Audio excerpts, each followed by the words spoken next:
Assalamualaikum warahmatullahi wabarakatuh. Selamat pagi anak-anak. Bertemu kembali pada pembelajaran agama Islam kelas 2. Nah, pada pertemuan kali ini kita melanjutkan ke materi bab 4, yaitu tata cara sholat fardu. Tata cara sholat fardu. Setiap hari sholat ya anak-anak. Sehari sholatnya berapa kali? 5 kali, iya benar sekali. Nah, sebelum kita mulai pembelajaran, kita berdoa terlebih dahulu ya. Kita berdoa bersama-sama. Ambata a'udzu billahi minasyaitonir rajim. Bismillahirrahmanirrahim.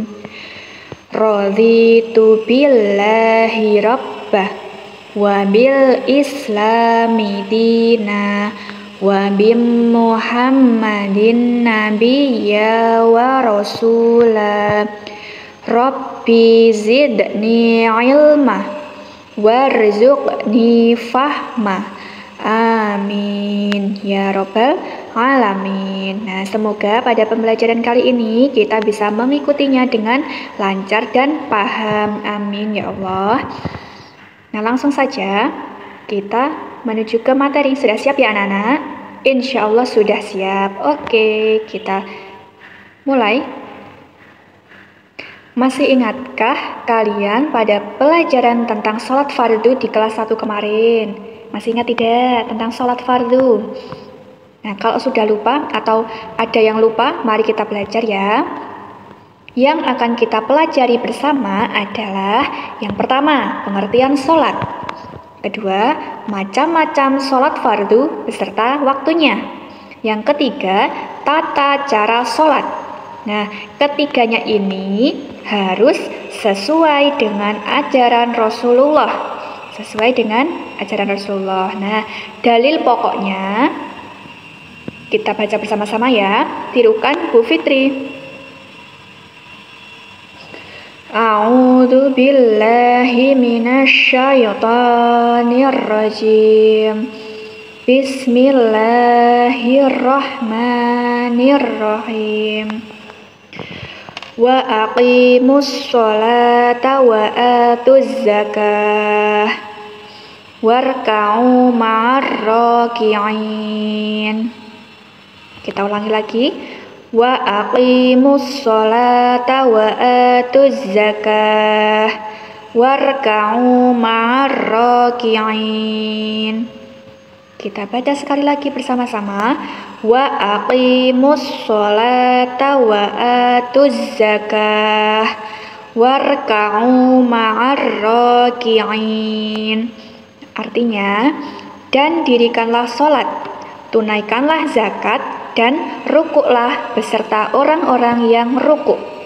Quran Surat Al-Baqarah surat kedua ayat 43. Nah, jadi di sini Allah memerintahkan kita untuk mendirikan sholat, kemudian tunaikanlah zakat, serta kita harus rukuk beserta orang-orang yang rukuk. Rukuk itu termasuk dalam sholat ya, berarti kita diwajibkan untuk sholat. Paham ya anak-anak? Kita lanjutkan. Pengertian sholat. Sholat artinya berdoa. Kenapa berdoa? Karena dalam sholat itu kita membaca surat-suratnya Allah, ayat-ayat suci Al-Quran kita bacakan pada saat kita sedang sholat. Sholat adalah ibadah yang dimulai dari takbiratul ihram. Takbiratul ihram itu Allahu Akbar, dan diakhiri dengan salam. Salam, tahu ya? Salat adalah ibadah yang dimulai dari takbiratul ihram dan diakhiri dengan salam.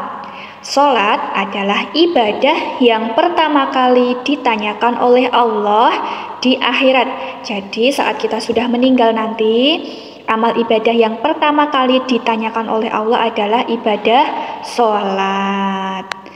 Salat yang wajib kita kerjakan itu dinamakan salat fardu. Apabila kita mengerjakan sholat fardu, maka kita akan mendapat pahala. Sedangkan apabila kita meninggalkan sholat fardu, maka kita akan mendapat dosa. Nah, jadi sholat fardu itu sholat yang wajib. Wajib itu harus dikerjakan. Sehari mengerjakannya 5 kali. Nah, kalau salah satunya tidak dikerjakan, maka kita akan mendapatkan dosa. Sholat fardu yang dikerjakan secara berjamaah itu pahalanya adalah 27 derajat. Sedangkan sholat fardu yang dikerjakan secara munfarid itu sendiri, sholat yang dikerjakan sendiri itu juga mendapatkan pahala, tapi pahalanya hanya 1. Jadi sholat apapun apabila dikerjakan secara berjamaah pahalanya lebih besar daripada sholatnya sendiri. Jadi anak-anak sholih dan sholihah pasti mau mendapat pahala yang banyak kan? Nah, kalau ingin pahala yang banyak maka sholatnya harus berjamaah. Oke anak-anak, bisa di rumah sama ayah atau bunda. Kalau di masjid juga sangat boleh sekali. Tapi misalnya tidak bisa sholat berjamaah, tetap bisa sholat sendiri, sholat munfarid, tetap mendapatkan pahala. Ya anak-anak? Nah, ibadah apapun pasti mendapatkan pahala dari Allah. Jadi kita harus semangat dalam menjalankan ibadah. Nah, ibadahnya di rumah sama ayah, ibu, kakak, atau adik bisa. Macam-macam sholat fardu dan waktunya. Sholat sehari 5 kali ya. Iya, benar sekali. Sholat fardu dalam sehari ada 5 waktu, yaitu yang pertama ada sholat subuh. Sholat subuh jumlahnya ada 2 rakaat. Nah, waktu pelaksanaannya itu sejak terbit fajar sampai terbit matahari. Jadi pagi hari ya itu ya, sampai terbit matahari. Yang kedua, sholat zuhur. Sholat zuhur itu jumlahnya ada 4 rakaat dan waktunya dikerjakan sejak matahari tergelincir ke arah barat sampai bayang-bayang benda sama panjang. Jadi siang hari itu waktunya sejak matahari tergelincir ke arah barat. Jadi waktu mau naik ke atas itu sampai bayang-bayang bendanya itu sama panjang. Kalau anak-anak lagi keluar terus kena sinar matahari, kalau posisi bayang-bayang kita itu sama dengan benda sama panjangnya, berarti itu sudah mulai masuk waktu zuhur. Yang ketiga, sholat asar. Sholat asar jumlah rakaatnya ada 4 rakaat. Waktunya sejak bayang-bayang benda sama panjang, sejak siang itu sampai terbenam matahari, sampai mataharinya mau terbenam. Kemudian yang keempat, sholat maghrib. Sholat maghrib jumlahnya 3 rakaat. Waktu pelaksanaannya yaitu sejak terbenam matahari sampai hilangnya mega merah. Jadi sejak matahari terbenam sampai di langit itu kan pasti kalau sore-sore itu ada warna merah-merah atau oranye. Nah, sampai itu hilang. Sampai warna merahnya hilang. Sampai gelap. Nah, kemudian sholat isya jumlahnya ada 4 rakaat. Waktunya sejak hilangnya mega merah, sejak malam, sejak gelap, sampai terbitnya fajar, sampai mau pagi lagi. Paham ya anak-anak? Satu hari sholatnya ada 5 kali. Sholat subuh, sholat zuhur, sholat asar, sholat maghrib, dan sholat isya. Kira-kira anak-anak sehari sudah full 5 kali belum? Insya Allah sudah ya, bahkan ada yang sholat sunnah juga, sholat duha, sholat tahajud ya. Oke anak-anak.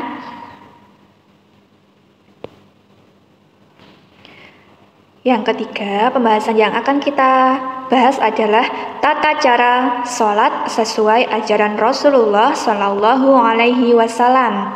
Yang pertama, niat di dalam hati, ikhlas karena Allah. Jadi niatnya cukup kita ucapkan di dalam hati, ikhlas karena Allah, lillahi ta'ala. Yang kedua, berdiri tegak menghadap kiblat bagi yang mampu. Nah, kok bagi yang mampu? Kalau tidak mampu bagaimana Bu Guru? Nah, kalau tidak mampu berdiri, bisa duduk. Nah, kalau duduk masih tidak mampu, bisa sholatnya sambil tidur, jadi terlentang. Nah, jadi Allah itu sangat memudahkan hambanya yang ingin beribadah, ingin bersujud kepada Allah. Jadi Allah itu tidak pernah menyulitkan hambanya. Dia selalu memberikan keringanan bagi orang-orang yang ingin beribadah. Jadi kalau tidak bisa berdiri, bisa duduk. Kalau tidak bisa duduk, bisa tidur terlentang seperti gambar itu ya anak-anak. Yang ketiga, takbiratul ihram. Nah, gambarnya seperti itu, tangannya diangkat sampai telinga untuk laki-laki dan sampai dada atau sampai bahu untuk perempuan. Bacaannya besok kita pelajari di pertemuan selanjutnya. Sekarang kita belajar tentang gerakan sholat dahulu ya. Kemudian setelah takbiratul ihram, kita membaca doa iftitah. Nah, bacaannya kita baca pada pertemuan yang akan datang. Nah, saat kita berdiri, kita wajib membaca surat Al-Fatihah. Misalnya sholat zuhur 4 rakaat, berarti Al-Fatihahnya 4 kali. Dilanjutkan dengan membaca surat-surat pendek yang anak-anak sudah hafal. Boleh surat apapun, mulai dari yang paling pendek sampai yang panjang juga boleh. Kemudian yang keenam, ruku dengan tumak ninah. Ruku, nah gambarnya seperti itu. Jadi harus rata, tidak boleh terlalu ke bawah, tidak boleh terlalu ke atas ya, harus rata 90 derajat. Tangannya memegang lutut dengan tumak ninah, dengan sungguh-sungguh. Yang ketujuh, iktidal. Iktidal itu bangkit dari ruku. Iktidal dengan tumak ninah. Samiyallahu liman hamidah. Jadi bangkit dari ruku itu namanya iktidal. Kemudian yang kedelapan, sujud 2 kali dengan tumak ninah. Sujud dalam sholat itu 2 kali. Seperti itu gambarnya. Kemudian kesembilan, duduk di antara 2 sujud dengan tumak ninah. Duduknya seperti itu ya. Yang kaki kiri didudukin, kemudian kaki yang kanan itu berdiri di lantai. Kemudian duduk tasyahud akhir. Gambarnya seperti itu. Dalam duduk tasyahud akhir itu kita membaca tasyahud akhir, membaca sholawat Nabi, kemudian membaca doa perlindungan. Kita besok belajar tentang bacaan sholat ya. Oke, kemudian yang kelima adalah salam. Nah, salam itu menoleh ke kanan dan ke kiri. Gerakan sholat yang terakhir adalah salam. Salam yang pertama kita menolehkan ke kanan, kemudian kita menoleh ke kiri. Yang ke-15 adalah tertib. Nah, tertib itu dilakukan secara berurutan, tidak boleh diselang-seling. Aku maunya yang pertama salam dulu, wah itu nggak boleh ya. Yang pertama harus niat, terus berdiri tegak, kemudian takbiratul ihram, lalu membaca doa iftitah, diikuti dengan membaca surat Al-Fatihah, kemudian surat pendek, kemudian rukuk, iktidal, kemudian sujud 2 kali, kemudian duduk di antara 2 sujud, kemudian duduk tasyahud akhir, dilanjutkan dengan membaca tasyahud akhir, membaca sholawat Nabi, membaca doa perlindungan, dan diakhiri dengan salam. Tidak boleh dibolak-balik ya, karena sudah ada urutannya sendiri. Oke anak-anak, paham? Paham. Nah, Rasulullah Shallallahu Alaihi Wasallam menerima perintah sholat itu langsung dari Allah pada saat peristiwa Isra Mi'raj. Awalnya, perintah untuk melaksanakan sholat dalam sehari itu sebanyak 50 kali. Wah, banyak sekali ya. Nah, tapi Rasulullah Shallallahu Alaihi Wasallam meminta keringanan kepada Allah sehingga perintah untuk melaksanakan sholat dalam sehari hanya dilakukan 5 kali saja. Jadi dulu awalnya Allah itu memerintahkan hambanya untuk sholat sehari itu sebanyak 50 kali.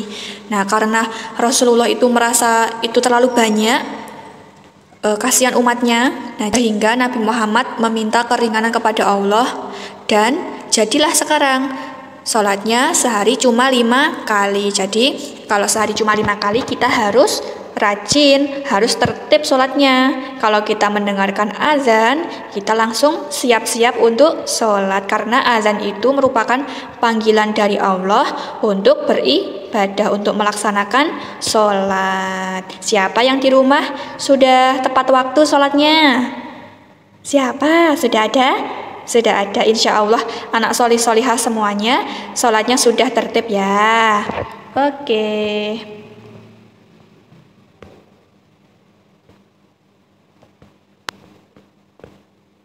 Nah, setelah ini kalian akan mengerjakan soal di Google Form untuk mengetahui sejauh mana kalian memahami materi yang baru saja disampaikan. Nah, kemudian setelah selesai mengerjakan Google Form, isilah buku paket pendidikan agama Islam halaman 59. Seperti ini gambarnya. Kita lihatin. Nah, gambarnya seperti ini. Aku bisa.